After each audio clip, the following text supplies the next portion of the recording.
What kind of a recording space, a vocal booth, could a person make from a bathroom that's just 5 foot square? Today, that's what I want to show you. We're going to check out this vocal booth that I've been building, what it feels like, what it sounds like, and the different modifications I've been able to make so that I could have things like this. A microphone that moves around on an arm, an iPad connected to it, so that way I can read a script. We're going to take a look at how I did it and how it works. Intro.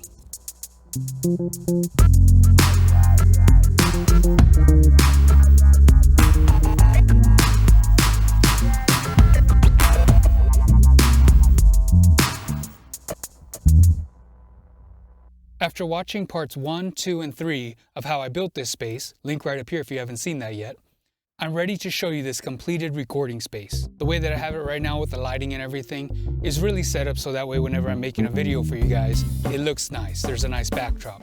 But normally when I'm using it, I don't have all these kind of lights on. I just put a plain white light. And as you noticed, I don't have the red mic anymore. I don't have the MXL Genesis. And I really like the mic, but at the end, I'm gonna show you exactly the reason why I had to change it to the Sennheiser 416.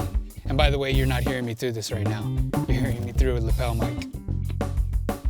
Even though the dimensions of this bathroom were originally 5 foot by 5 foot, now that I've put all this insulation in place and sound absorption, it's approximately 4 foot by 4 foot in here, but there's still plenty of space if I get in here, stretch out my arms. Since I stand in the corner, if this is your square, I stand here, it's actually comfortable. You can see here that I have a fan set up right below the computer.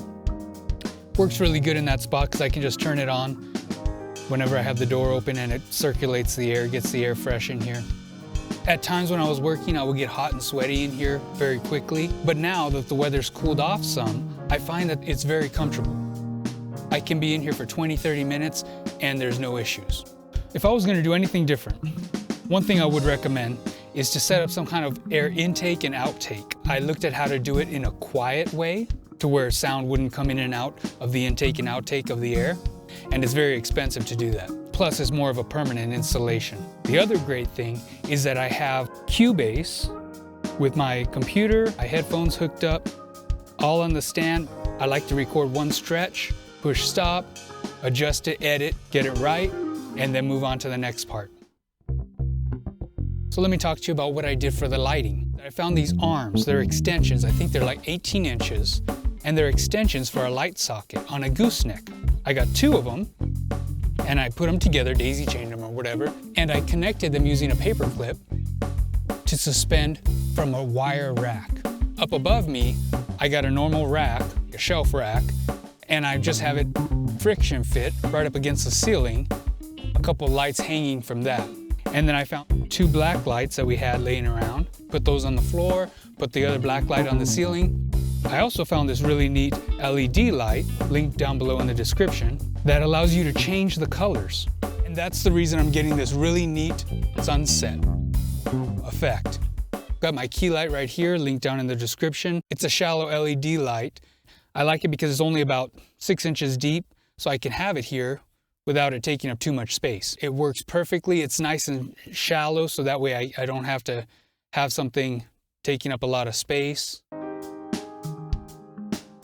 One thing that I've done that's very helpful is that I put the microphone with the pop shield and an iPad holder all on an arm that's mounted next to the wall from the ceiling. I found this arm on Amazon, link below in the description. It's an arm that's able to connect to the wall or the ceiling.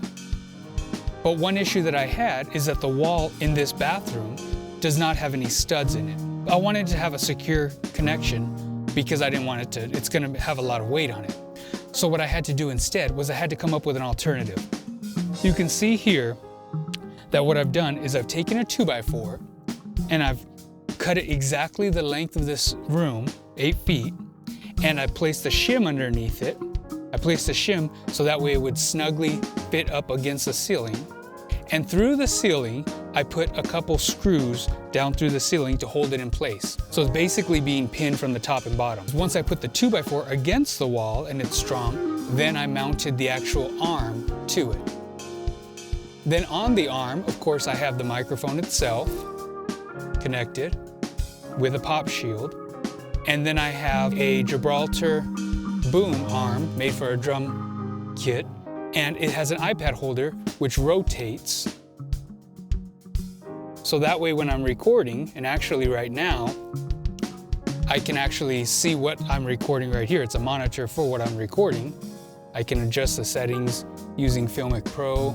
It's called Filmic Remote that I'm looking at right now. And that way I can move it exactly where I need. I can stand in the corner like this, right behind the pop shield, and talk right into the mic. And at the same time, I can read my script and I can talk right into the mic, pointed perfectly at me. It's great, it's a great setup. Then when I'm done, I could move the mic out of the way to have more space walking back and forth.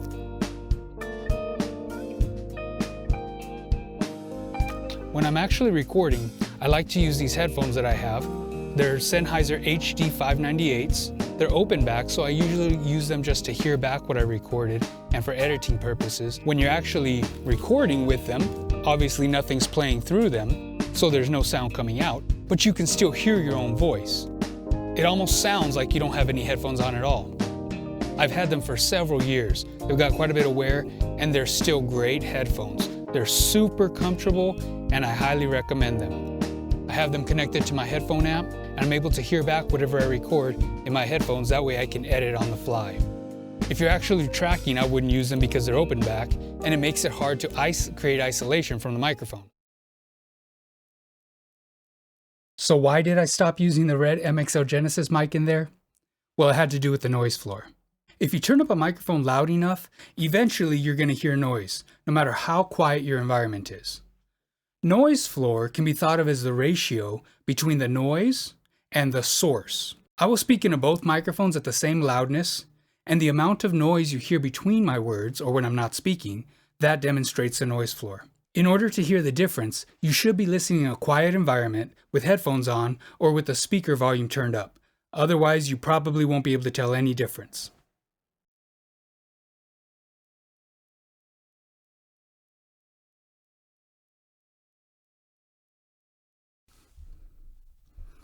Okay, well now you are hearing the Sennheiser MKH416.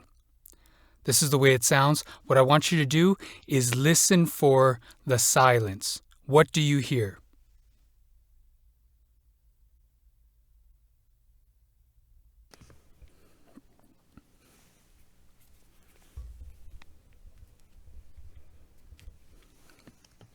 So now you're hearing the MXL Genesis.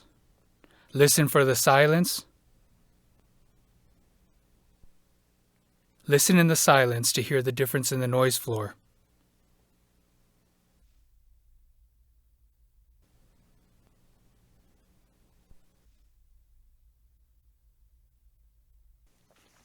You're still hearing me through the MXL Genesis, and as you can tell, sadly, there's quite a big difference in the noise floor.